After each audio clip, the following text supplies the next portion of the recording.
Hey there ladies and gentlemen, my name is Draco and welcome to my channel Draco Versus. So why have I decided to do a YouTube series for Dark Souls 2? Well, I bought this game on day one for PS3 and I played it fairly extensively, so almost to the point of being completely sick of the game, and that's true.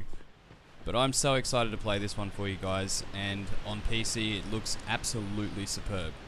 I mean, the graphics are similar to those on the console, but everything's just been turned up to ultra. The textures are more detailed, the frame rate is a smooth 60 frames per second all the time. The lighting is beautiful, and you know, the flames of those fires just dance on objects and really cast nice shadows. It's an undead. Now, I'm going to skip the intro video and the dialogue at the character creation just because I'm so excited to get on with things, really. But I know a lot of you guys have probably seen the intro for the trailer. A lot of it was used in the trailers for the game, and I'm fairly sure that, you know, people watching this channel have already seen Dark Souls 2, already played it. But if you haven't, welcome. I'll try not to spoil anything for you. Yes, you will become one of them. Hollows prey upon men, feast upon their souls. These are the Firekeepers, and I did run past a couple of items before we came in here. There's a Cyclops around the corner just before we come in here that holds a couple of items that I'm going to go back for. And a rusted coin that, yeah, I don't feel it's too important. So obviously I'm just going to make my name Draco.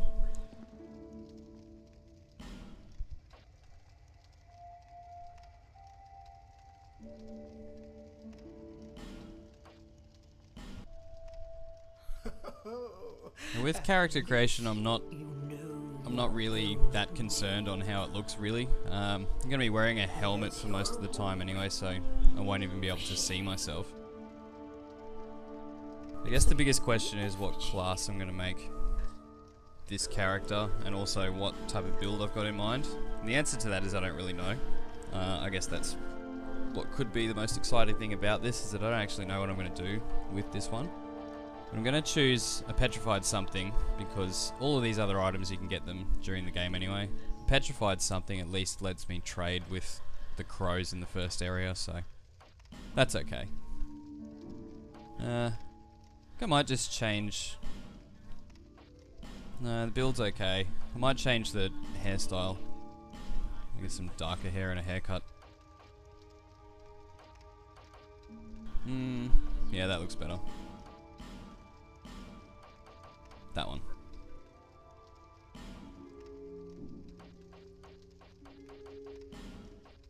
And choosing the petrified something for the starting gift, at least it allows me to trade it with the crows, and I might get something a little bit better than, you know, a bonfire aesthetic or whatever the other crap is that they give you at the beginning. You might get a slab, you might get a titanite chunk.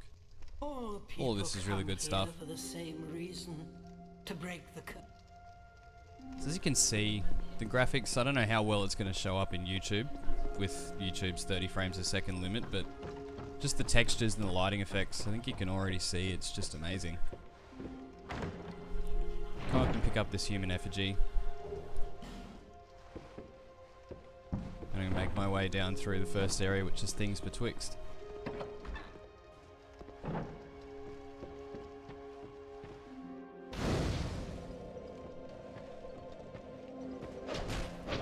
So I wanted to play this character a little bit different to other characters that I've played before, and maybe, hopefully, it's a little bit different to the characters that you've seen other people play.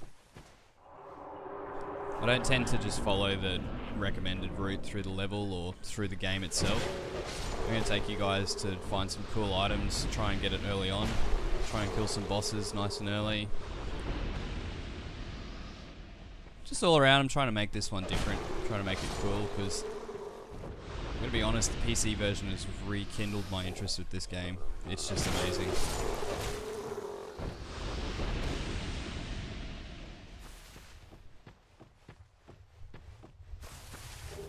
So there's the dagger. The reason I chose the knight as my starting class is simply because it's got what I feel to be the best weapon for the starting classes. That broadsword's fairly nice. The warrior is not too bad, but it only comes with the broken straight sword, which you can pick up later on in the game, or pretty early on anyway. So these guys here don't really pose much of a threat. So here we are at the crow's nest. So I'm just going to get my petrified something, leave that for them. What are they going to give me? Petrified dragon bone, it's not too bad. Not the best thing I could have gotten there. I'm not too disappointed.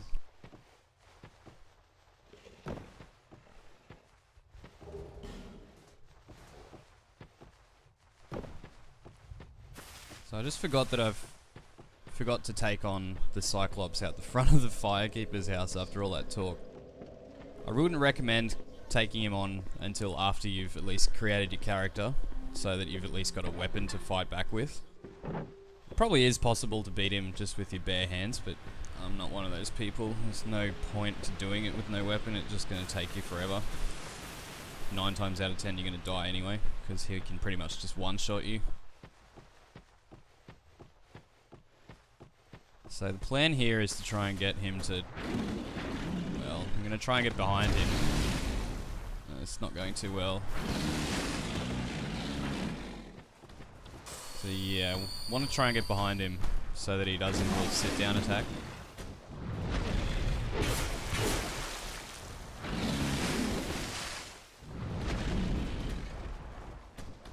So what I'm doing here, I'm just trying to roll out of the way at the very last minute.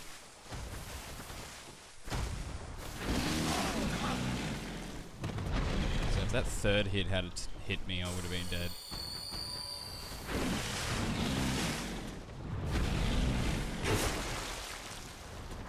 Alright, so now I'm behind him. He's going to see he does that sit down attack.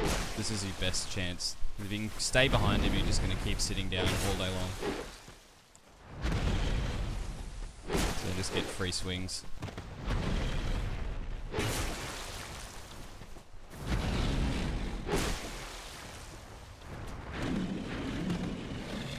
He does guard the gold pine resin, which buffs your right hand weapon with lightning.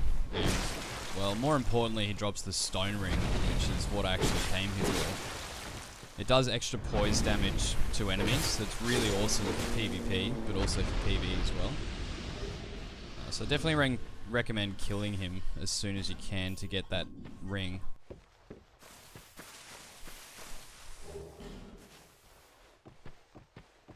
So go down here and pick up... I think, oh yeah, I did. I forgot the smooth and silky stone that's down here. I could also trade that to the crows on the way back. I don't think they have any use for that item apart from healing you a little bit of HP. I think it's primarily to trade with the crows that's up here.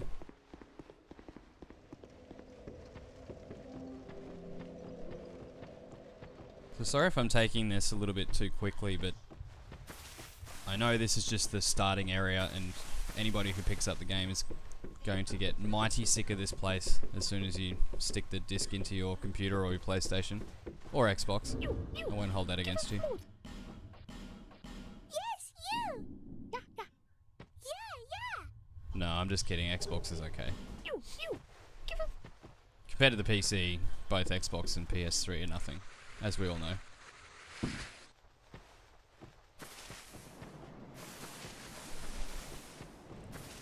The enemies in there, interestingly enough, they look like, you know, we did before we made a character, so it kind of just suggests that they didn't make it out of there. I've always thought that was interesting, they wear that imported stuff. So here we are in Majula, so the first area we come across. It's not really a lot to see here, except I guess Majula will be the hub world where, you know, all the vendors and NPCs come back to. Once we go find them in the world, that is. A couple of secrets here, and I'll get to those as we come to them later in the game. I'll light this first bonfire, and we'll talk to our friend the Emerald Herald. Are you the next monarch? Or merely a pawn of fate, bearer of the curse? I will remain by your side. Take this with you. May it ease your journey. So it's nice she gives us the Go on and Estus see the flask. king. She doesn't give He you a who lot of made exposition, Dragonrider really. was She doesn't give you a King lot of story Vendor. or anything to go on. She just Bearer of the curse. calls you bearer of the Seek curse and tells you to misery. seek the king. So For misery will lead you to greater, stronger she also tells you to souls. bring back more You will souls. never meet the king with a soul It's so fairly frail. obvious. Seek those whose names are unutterable. The four endowed with immense souls. Their souls will serve as beacons. Once you have found them, return here to me, so that hope will not fade away. Bearer of the curse. Seek souls. Larger, more powerful souls. Seek the king, lest this... So I wonder if I have anything to level up. Yeah. I'm gonna try and get a couple of dexterity points just so I can use a few of the weapons. There's only one.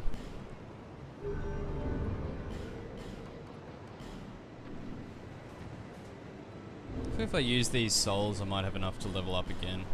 Hope I do.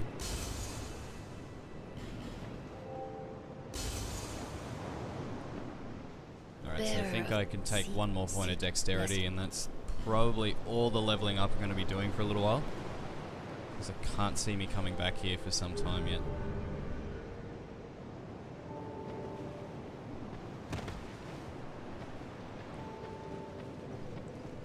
I'm going to go over here and pick up another item that's really handy, the Estus Flask Shard. You guys want to pick this up as soon as you can, so it's like a bonus healing item. May or may not be obvious. I've certainly picked it up on my first time through here, just looking at this well.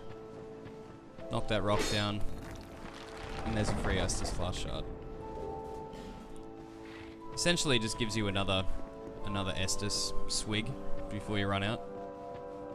I tell you what, in this one, compared to Dark Souls 1 at least, you can't just throw a humanity into the fire and get yourself another 5. No. This one, there's only a possible 12 Estus Flask Shards in the entire game that you can have, regardless of what new game cycle you're on. So, yeah.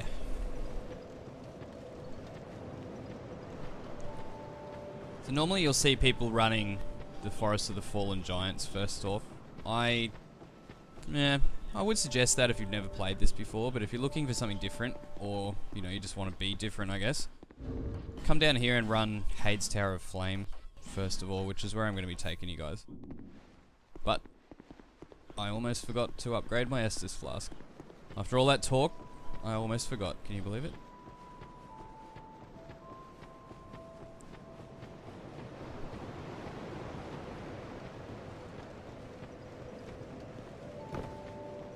Anytime you talk to the Emerald Herald with an Estus Flask Shard in your possession, she's going to remind you to use it anyway, so there's not really any chance of actually forgetting once you've spoken to her.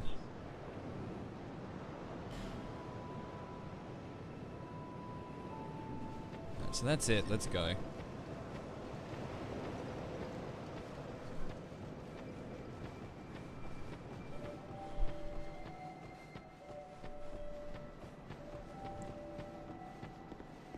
So as I said before, I did spend a lot of time with Dark Souls 1 and Demon Souls before Dark Souls 2 came out.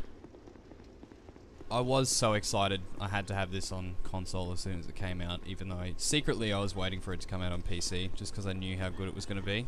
I knew From Software devoted a team, or at least devoted a lot of their time to making a proper port rather than just making it as an afterthought.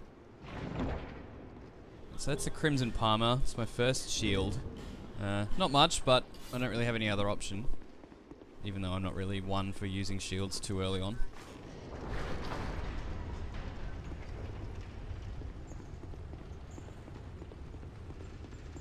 I wish YouTube would play in more than 30 frames a second though, just so that you can see just how gorgeous and fluid this motion is. It's just amazing. It really is like playing... It is like playing a new game.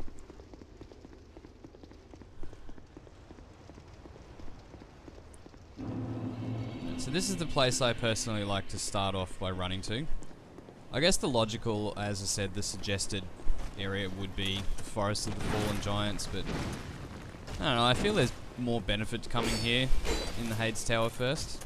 I mean, you can only pick up a really great set of armor early on, but you can also defeat a few fairly easy bosses straight away. And that's going to give you a shit ton of souls by doing so. These guys here, they can hit really hard. They really only attack in that 3-swing combo, so I think it's the second swing that you need to be the most concerned about. These hammer guys are another story though. I think once I kill him, he won't respawn again, which is nice. But he drops a really cool item that I really want. It's the Sublime Bone Dust. It's going to allow me to chuck that into the fire and restore more health with every Estus drink. Really cool stuff. So that's what I mean. You can get an awesome item set, plenty of souls, plenty of experience. I think there's an Estus Flask Shard or two around as well.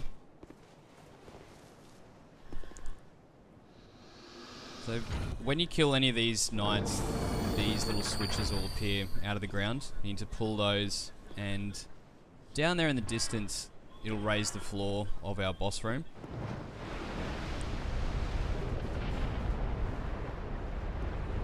Oh man, this place looks incredible. Reminded me at first of Anor Londo from Dark Souls 1. I'll let you guys speculate on whether this place is actually Lordran from Dark Souls 1 or not. I have my own theories, and I'll probably get into those in a few later videos as well. Yeah, there's some strong evidence both ways for whether or not this is just a reincarnation of Lordran, or whether this stands on the turf where Lordran once stood. Not entirely sure. Right now, I'm just trying to run past these guys, get down to the boss ASAP.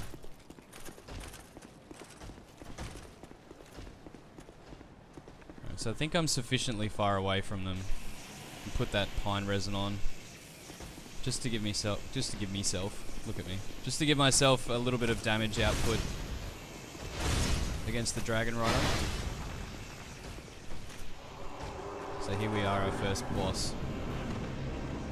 The Dragonrider's not really a difficult first boss. He looks imposing and intimidating with his giant shield and red armor, but yeah, he can be beaten pretty comfortably by, you know, just roll forward when he swings so that you end up behind him, or just stay behind him like that. So like that, just roll behind him, get your swing. Don't be greedy though, always save a little bit of stamina so you can roll away if you need to.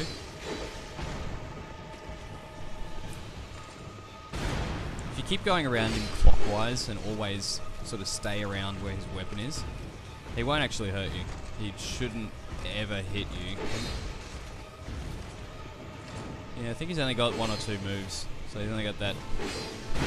There you go, I just got hit. Alright, so I'm gonna heal. I'll try to. Yeah.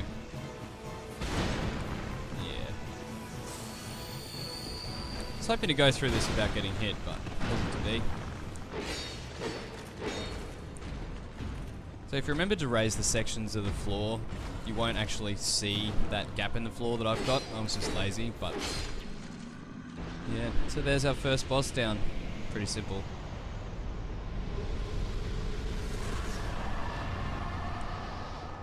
Alright, so I'm going to just run up here, just so I can light this bonfire, and eventually we'll talk to this little character over there. Next episode, I'm going to be going through that unseen path of Heide, and also be taking on the Flexile Sentry at No Man's Wharf. So thanks very much for watching, guys. I'm really excited to bring you this series, and like this video or leave me a comment just to let me know how you're going. But otherwise, this has been Draco. Thanks very much for watching.